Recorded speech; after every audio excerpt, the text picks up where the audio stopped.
ನಮಸ್ತೆ ಆತ್ಮೇಲೆ. ಇವತ್ತು ನಾವು ಕುಂಡಲ್ ಡ್ಯಾಮ್ ಹತ್ರ ಇದ್ದೀವಿ.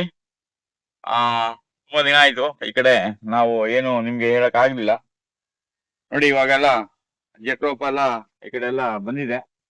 ಆಮೇಲೆ ಇಲ್ಲಿ SBM ಲೈನ್ ಇಲ್ಲಿ ರೆಡಿ ಮಾಡ್ಬೇಕು. ಈಗ ನಮ್ದು ಇವಾಗ ತೆಂಗಿನ ಗಿಡಗಳು ಮತ್ತೆ ಬೇರೆ ಗ್ರೀಸಿಡಿಯಾ, ಎಪ್ಪೆವು, ಮಹಾಗನಿ ಇವುಗಳೆಲ್ಲ ಅಲ್ಲಿ ನಾವು ಈಗ ಎಲ್ಲ ರೆಡಿ ಆಗಿದೆ. ಈ ವಾರದಲ್ಲಿ ಫುಲ್ಲು ಇಲ್ಲಿ ಕೆಲಸ ನಿಮ್ಗೆ ಸ್ಟಾರ್ಟ್ ಆಗ್ತದೆ. ಅದು ಶುರು ಮಾಡ್ತಾ ಇದ್ದೀವಿ. ಹಾಗೆ SBM ಲೈನು ಇವು ಕಡೆಯಿಂದ ಮಾಡಬೇಕು. SBM ಲೈನ್ ಜಟೋಪದಿಂದ 4 ಅಡಿಗೆ SBM ಬರ್ತದೆ. ಇಲ್ಲಿ ನಮ್ಗೆ ನಮಗೆ ಮತ್ತೆ ಪಾರಿಜಾತವನ್ನ ಹೀಗೆ ಲೈನ್ ಕಂಪ್ಲೀಟ್ ಬಗ್ಗೆ ಮತ್ತೆ ಪಾರಿಜಾತ ಬರುತ್ತೆ. ಆಮೇಲೆ ಪಕ್ಕದಲ್ಲಿ ತೆಂಗಿನ ಗಿಡ ಬರುತ್ತೆ. ಹೀಗೆ ಇದೆಲ್ಲ ಇಲ್ಲಿ ನಡ್ಕೊಂಡು ಹೋಗ್ತಾ ಇದೆ. ಇಲ್ಲಿ ಈ ಜಮೀನಲ್ಲಿ ಏನಾಗಿದೆ ಅಂದ್ರೆ ಈಗ ಎಲ್ಲಾ ತರದಲ್ಲಿ ಒಂದು ಏರುಪೇರು. ಸ್ವಲ್ಪ ದಿನ ನೀರಿನ ಮೋಟ್ರನ್ನ ಫಿಟ್ ಮಾಡೋದಿತ್ತು, ಅದು ಸ್ವಲ್ಪ ವಿಳಂಬ ಆಯ್ತು. ಆಮೇಲೆ ಅದಕ್ಕೆ ಫಿಲ್ಟ್ರು ಕೂರ್ಸೋದು ಅದೊಂದಿತ್ತು, ಅದೊಂದು ಸ್ವಲ್ಪ ಎಲ್ಲ ವಿಳಂಬ ಆಯ್ತು. ಹೀಗೆಲ್ಲ ಆಗಿ ಇಲ್ಲೆಲ್ಲ ಒಂದು ಕೆಲಸ ಹಿಂದೆ ಮುಂದೆ ಆಗ್ತಾ ಇದೆ. ಈಗ ಈ ಲೈನಲ್ಲಿ ನಿಮ್ಗೆ ಅಗಸೆ ಬರ್ತದೆ, ಇಲ್ಲಿ ಗ್ರೀಸಿಡಿಯಾ. ಈ ಅಗಸೆ ಮತ್ತೆ ಗ್ರೀಸಿಡಿಯಾ ಮಧ್ಯದಲ್ಲಿ ನಾವು ಇಲ್ಲಿ ಅರಿಶಿಣವನ್ನ ಹಾಕೊಂಡಿದ್ದೇವೆ. ಕಂಪ್ಲೀಟ್ ಈಗ ಅರಿಶಿಣ ಈ ಲೈನಲ್ಲೇ, ಈ ಅರಿಶಿಣದ ಲೈನಲ್ಲೇ ನಮ್ಗೆ ಇವಾಗ ಅಡಿಕೆ ಬರೋದು. ಮತ್ತೆ ಈ ಪಕ್ಕದ ಲೈನು ನುಗ್ಗೆ ಮತ್ತೆ ಇದರ ಮಧ್ಯದಲ್ಲಿ ಅರಿಶಿಣ ಬರ್ತದೆ. ಇಲ್ಲಿ ಅಗಸೆ. ಹೀಗೆ ಎಲ್ಲ ಲೈನು ಹಿಂದೆ ಮುಂದೆ ಇದು ಆಗ್ತಾ ಇದೆ. ಈ ಹಿಂದಿನ ವೇರಿಯೇಷನ್ ನೋಡಿ, ಮುಂದೆ ಜಮೀನು ನೋಡಿ ಬೆಳವಣಿಗೆಗಳು ಹೇಗೆ ಆಗ್ತದೆ ಹೇಳಿ. ಇಲ್ಲಿ ಇವಾಗ ನುಗ್ಗೆ, ಅಲ್ಲಿ ಈ ನುಗ್ಗೆ ಈ ಲೆವೆಲ್ಗೆ ಬಂದಿದೆ, ಈ ನುಗ್ಗೆ ನೋಡಿ ಇದು ಈ ಲೆವೆಲ್ಗೆ ಬಂದಿದೆ. ಹಾಗೆ ಇಲ್ಲಿ ತುಂಬಾ ಏರುಪೇರು ನಿಮ್ಗೆ ಬಹಳ ಚೆನ್ನಾಗಿದೆ ಕಾಣಿಸ್ತದೆ. ಅಗಸೆ ಇಲ್ಲಿ ನೋಡಿ, ಇಲ್ಲಿ ಅಗಸೆ ಯಾವ ರೀತಿ ಬಂದಿದೆ, ಅದ್ರ ಪಕ್ಕದಲ್ಲಿ ಇರೋದು ಬಂದಿಲ್ಲ. ಅಂದ್ರೆ ಮಣ್ಣಿನ ಗುಣಗಳ ಮೇಲೆ ಮತ್ತೆ ಆರ್ಗಾನಿಕ್ ಕಾರ್ಬನ್ ಯಾವ ರೀತಿ ಭೂಮಿಯಲ್ಲಿ ಇದೆ ಅಂತ ಅನ್ನೋದ್ರ ಮೇಲೆ ನಮ್ಗೆ ಆ ಗಿಡಗಳ ಬೆಳವಣಿಗೆ ನಿಮ್ಗೆ ಇಲ್ಲಿ ಬಹಳ ಚೆನ್ನಾಗಿ ಅರ್ಥ ಆಗುತ್ತೆ. ನೋಡಿ ಇದು ಅಷ್ಟೇ, ಇಲ್ಲಿ ಅಗಸೆ ಇವಾಗ ಈಗ ಆಲ್ರೆಡಿ ಅಗಸೆ ಇಲ್ಲಿ ಬಂದಿದೆ, ಈಗ ಬರ್ತಾ ಇದೆ. ಆಮೇಲೆ ಇಲ್ಲೆಲ್ಲ ಮಧ್ಯದಲ್ಲಿ ನಾವು ನವಧಾನ್ಯಗಳನ್ನ ಹಾಕಿದ್ರಲ್ಲಿ ಇದು ಗಿಡಗಳೆಲ್ಲ ಉರುಳಿದೆ. ಹಾಗೆ ಇಲ್ಲಿ ಏರಿಗಳ ಮೇಲೆಲ್ಲ ನಾವು ಛಾಯಮಾನಸವನ್ನ ಇಲ್ಲಿ ನಾವು ಹಾಕಿದ್ದೇವೆ. ಹಾಗೆ ಇಲ್ಲಿ ನಾವು ಲಾವಂಚ ಗಿಡಗಳನ್ನೆಲ್ಲ ಇಲ್ಲಿ ನಾವು ಪ್ಲಾಂಟೇಶನ್ ಮಾಡಿದ್ದೇವೆ. 1-2 ಮಳೆ ಬಂದು ಇಲ್ಲಿ ಎಲ್ಲಾ ರೀತಿಯ ಸಮಸ್ಯೆ ಕ್ರಿಯೇಟ್ ಆಯ್ತು. ನೋಡಿ ಈ ರೀತಿ ಎಲ್ಲ ಬಂದು ಟ್ರೆಂಚ್ ಎಲ್ಲ ಹೊಡೆದು ನೀರು ಹೇಗ್ ಬರುತ್ತೆ, ಯಾವುದೋ ಒಂದು ಭೂಮಿಯ ಗುಣಲಕ್ಷಣ ನಮ್ಗೆ ಅರ್ಥ ಆಗ್ಬೇಕಾದ್ರೆ ಒಂದು 6 ತಿಂಗಳು 1 ವರ್ಷ ಬೇಕಾಗ್ತದೆ. 6 ತಿಂಗಳು 1 ವರ್ಷದಲ್ಲಿ ನಮಗೆ ಆ ಭೂಮಿಯ ಗುಣಧರ್ಮ ಆವಾಗಲೇ ಅರ್ಥ ಆಗೋದು. ಯಾಕೆಂದ್ರೆ ಬೆಟ್ಟದ ಪಕ್ಕ ಹೊಸ ಜಾಗ ಇದೆಲ್ಲ ಲೆಕ್ಕ ಹಾಕುವಾಗ ಭೂಮಿಯ ಗುಣಧರ್ಮವನ್ನ ಅರ್ಥಕೊಳ್ತಿದ್ರೆ ನಾವು ಏನು ಮಾಡಕ್ಕಾಗಲ್ಲ. ಇಲ್ಲೆಲ್ಲ ನಾವು ಟ್ರೆಂಚ್ ಹೊಡೆದು ಈಗ ಮಣ್ಣಿನ ಮೇಲ್ಭಾಗಕ್ಕೆ ಇಲ್ಲಿ ಹಾಕಿದ್ದೆ ನಾವು.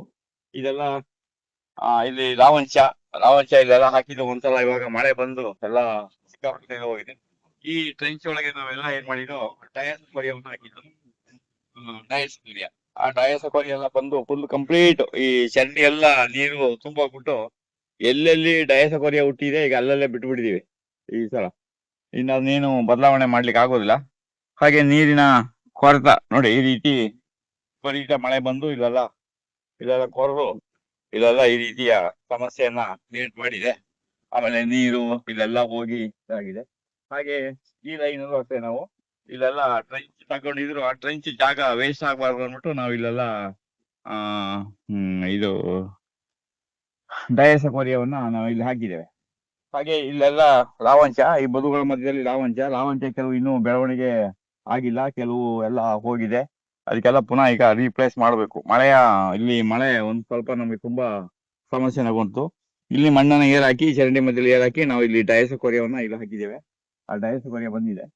ಒಂದು 10 ಅಡಿಗೆ ಒಂದೊಂದು ಡಯಾಸ್ಕೊರಿಯಾವನ್ನ ಈ ರೀತಿ ಮಣ್ಣನ್ನ ಏರ್ಮಡಿ ಮಾಡ್ಬಿಟ್ಟು ಚರಂಡಿ ಒಳಗಡೆನೆ ಏರ್ಮಡಿ ಮಾಡಿ ಅಲ್ಲಿ ನಾವು ಡಯಾಸ್ಕೊರಿಯಾವನ್ನ ಅಲ್ಲಿ ಹಾಕಿದ್ದೇವೆ.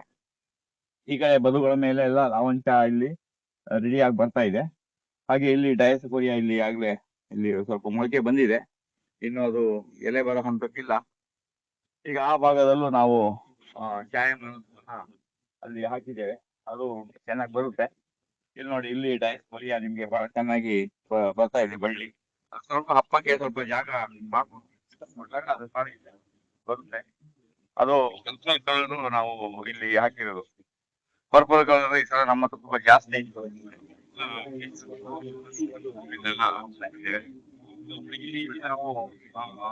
ಇದೆಲ್ಲ ಎಲ್ಲ ಈ ತರ ಕುಸ್ತು ಚರಂಡಿ ಒಳಗೆ ಬಿದ್ಬಿಡ್ತದೆ. ಆಗ ನಾವು ಅಲ್ಲಿ ಏನ್ ಮಾಡ್ಬೇಕು, ಆ ಚರಂಡಿಯಿಂದ ಮಣ್ಣನ್ನು ತೆಗೆದು ಮೇಲ್ಗಡೆ ಹಾಕ್ಬೇಕು. ನೋಡಿ, ಇವಾಗ ನಮ್ಗೆ ಇದು ಬಹಳ ಚೆನ್ನಾಗಿ ಬಂದಿದೆ. ಇದು ಮೇಲಿಂದ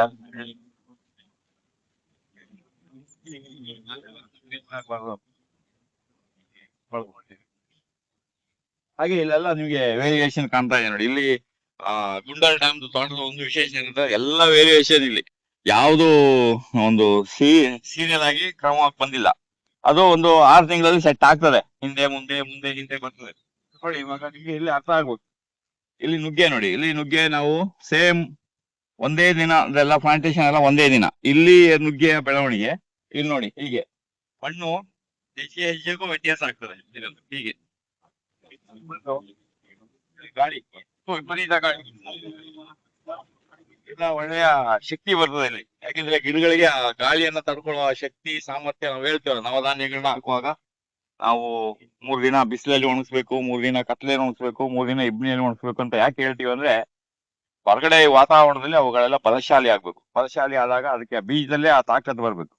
ಇಲ್ಲಿ ನೋಡಿ, ಇಲ್ಲಿಗ ಸೇಮ್ ನುಗ್ಗೆ ಇದೆಲ್ಲ ಸ್ವಲ್ಪ ಇಲ್ಲಿ ಗಾಳಿಗೆ ಇಲ್ಲಿ ಡ್ಯಾಮೇಜ್ ಆಗಿದೆ, ಇಲ್ಲ ಬೇರೆ ಏನಾದ್ರು ಪ್ರಾಣಿಗಳು ತೊಂದರೆ ಕೊಟ್ಟಿದೆಯೇನೋ ಗೊತ್ತಿಲ್ಲ.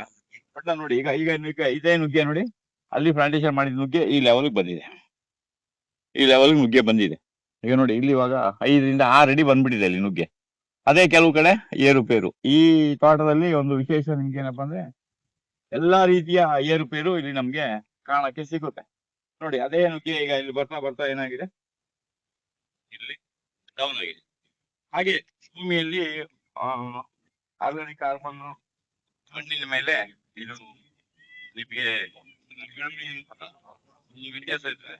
ಈಗ ಇದೆಲ್ಲ ಕಂಪ್ಲೀಟ್ ಇಲ್ಲೆಲ್ಲ ಇವಾಗ ನಾವು ಅರಿಶಿಣವನ್ನು ಹಾಕೊಂಡಿದ್ದೇವೆ.